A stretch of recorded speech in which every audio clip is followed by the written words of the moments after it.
करीना कपूर खान ने भी इस मूवी को प्रोड्यूस किया है। जैसे जैसे ये केस आगे बढ़ता है वैसे वैसे ये कहानी भी इंटरेस्टिंग होती जाती है। जैसे जैसे मूवी आगे बढ़ती है आपको जो है ये मूवी अच्छी लगने लगती है। मूवी का डायरेक्शन बहुत अच्छा है, काफी इंगेजिंग है। एंड तक आते आते ये मूवी आपको बांध के रखती है।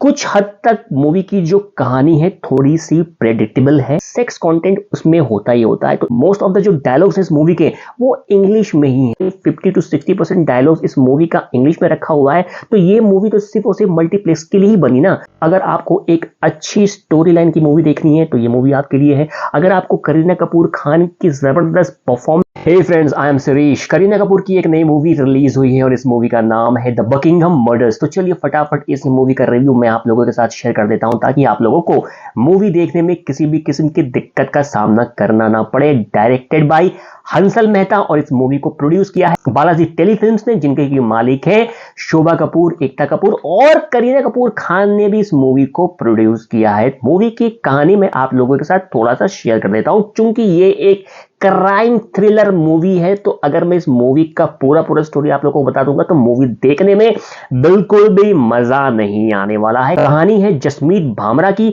जो कि इस मूवी में है करीना कपूर खान और वो एक डिटेक्टिव होती हैं और एक हादसे में अपने बच्चे को खो देती हैं। मतलब कि उनके बच्चे की यहाँ पे मृत्यु हो चुकी होती है और वो किसी और टाउन में शिफ्ट होती है जहां पे उनको एक नया केस मिलता है। वो ब्रिटिश इंडियन होती हैं और जिस केस को वो इन्वेस्टिगेट कर रही होती हैं वो एक इंडियन फैमिली का केस होता है जहां पे एक लड़का 10 साल का बच्चा होता है, वो जो है लापता होता है, वो मिसिंग होता है। और जब इस केस को जैसे जैसे वो इन्वेस्टिगेट करती हैं एक दिन उस बच्चे की डेड बॉडी मिलती है। अब वो जब केस में और ज्यादा अंदर डीपली इन्वॉल्व होती हैं तो धीरे धीरे करते करते बहुत सारी जो परतें होती हैं वो खुलती हैं और एंड में आकर के पता लगता है कि मेन मर्डरर है कौन। जैसे जैसे ये केस आगे बढ़ता है वैसे वैसे ये कहानी भी इंटरेस्टिंग होती जाती है। चूंकि जब मूवी की स्टार्टिंग होती है तो थोड़ा सा आपको बोरियत का एहसास तो होता ही है, लेकिन जैसे जैसे मूवी आगे बढ़ती है आपको जो है ये मूवी अच्छी लगने लगती है। एक अच्छा सस्पेंस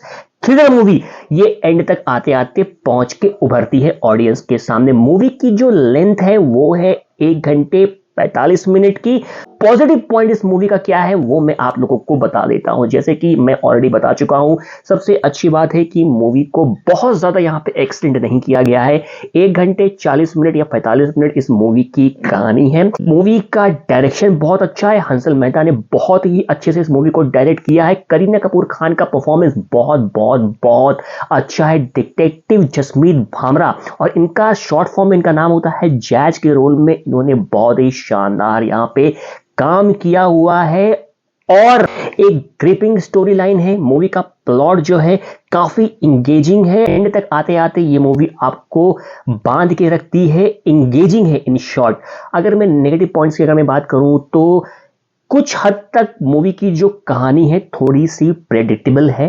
पता चल जाता है एंड तक आते आते कि मूवी में जो मेन मर्डरर कौन है वो कौन हो सकता है। एक्चुअली मैंने गेस कर लिया था, लेकिन इसका मतलब ये नहीं है कि आप लोग भी गेस कर पाए। और सबसे बड़ा जो है नेगेटिव इंपैक्ट मुझे जो लगता है, बालाजी टेलीफिल्म्स का मूवी हो चाहे वो वेब सीरीज हो, गंदगी वो लोग डालते ही डालते हैं। सेक्स कंटेंट उसमें होता ही होता है। तो इस मूवी में भी कुछ एक हद तक थोड़ा बहुत 1-2 सीन ऐसे हैं जो कि नहीं होना चाहिए था, लेकिन चूंकि बालाजी टेलीफिल्म्स की मूवी है तो जब तक गंदगी ना हो तब तक जो है उनका मूवी पूरा नहीं होता है। तो उन्होंने यहाँ पर भी थोड़ा सा जो है गंदगी डाला हुआ है, जो कि अगर वो नहीं डालते तो बहुत बड़ा फर्क नहीं पड़ने वाला था। लेकिन जब डाल दिया है तो डाल दिया है, उसमें कोई कहने और करने वाली बात ही नहीं है। और अगर नेगेटिव पॉइंट्स की अगर मैं यहाँ पे बात करूं, ये एक बॉलीवुड मूवी है क्योंकि इस मूवी को इंग्लिश और हिंदी दोनों में जो है बनाया गया है, लेकिन मोस्ट ऑफ द जो डायलॉग्स हैं इस मूवी के वो इंग्लिश में ही है।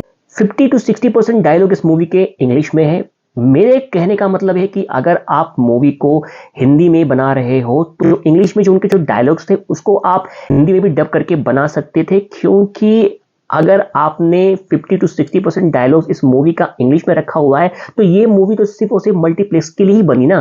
तो जो सिंगल स्क्रीन के जो ऑडियंस है वो क्या करेगी इस मूवी के, उनको क्या समझ में आने वाला है मूवी को। तो डायलॉग्स अगर पूरी तरीके से अगर हिंदी में होते या फिर हिंदी में अगर इसकी डबिंग भी अगर कर ली जाते इंग्लिश डायलॉग्स के, तो मेरे ख्याल से ये मूवी और भी अच्छी बनी पड़ती, ये मूवी और भी इंटरेस्टिंग बनती। लेकिन यहाँ पे डायलॉग्स की वजह से मूवी जो है बहुत हद तक बहुत लोगों को समझ में नहीं आने वाली है। रेटिंग की अगर मैं बात करूं तो इस मूवी को दूंगा मैं 8 आउट ऑफ 10। अगर आपको एक अच्छी स्टोरी लाइन की मूवी देखनी है तो ये मूवी आपके लिए है। अगर आपको करीना कपूर खान की जबरदस्त परफॉर्मेंस देखना है तो ये मूवी आपके लिए। एक अच्छा suspense thriller after long time मैंने देखा, मुझे पसंद आया। अगर आप भी देखना चाहते हैं एक अच्छा सस्पेंस थ्रिलर मूवी तो ये मूवी आपके लिए है। तो अगर नहीं देखा है तो जाकर के देख सकते हैं द बकिंघम मर्डर्स मूवी। और बताइए कि आप लोगों को ये मूवी कैसी लगी, और बने रहिए मेरे साथ। मिलते हैं अगले रिव्यू वीडियो के साथ। Till then bye bye and take care.